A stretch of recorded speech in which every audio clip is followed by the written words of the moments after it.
Si Troy Rosario nga ba ay mapupunta na dito sa San Miguel Beermen? Kabilang ba si Troy dito sa gagawing mga trades ng Barangay Ginebra para magkaroon sila ng revamp talaga? Ang balita natin kasi itong Ginebra daw mukhang kukuha ng players mula dito sa Titan Ultra, Terra Firma at Phoenix. Doon sila hahanap ng mga big men.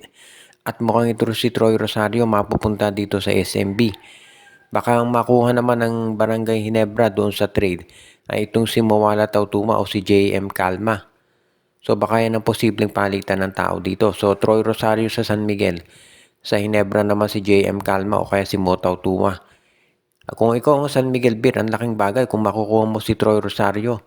Dahil literally yung laro nito parang ginawa para makasama si Junmar Fajardo.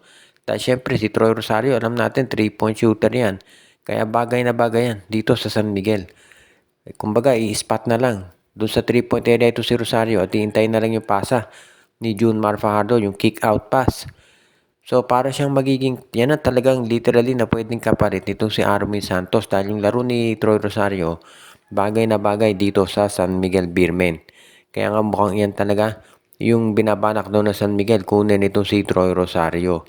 Kung sakasakali magiging okay ito si Rosario dito sa San Miguel at natitiyak naman natin na hindi yan mapapabayaan nitong si Coach Leo Austria kung meron din yan talagang oportunidad.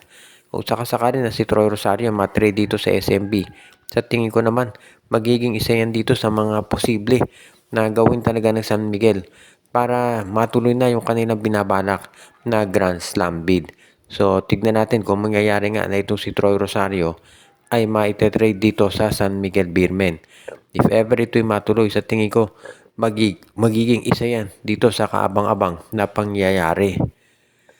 Ang isa pang team ngayon na pwede raw na gumawa ng trade ay itong Blackwater Bossing.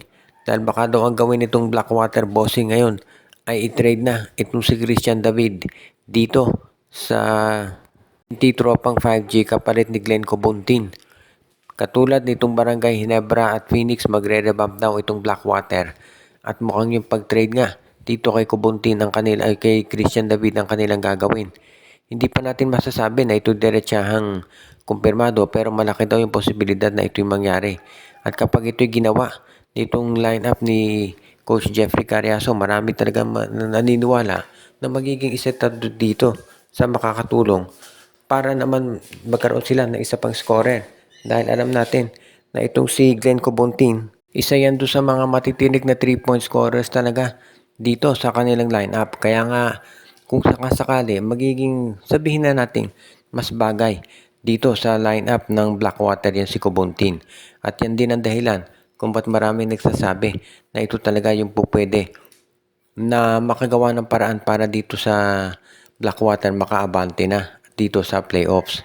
Kung sakasakali, magiging maganda talaga to para dito sa kanilang roster.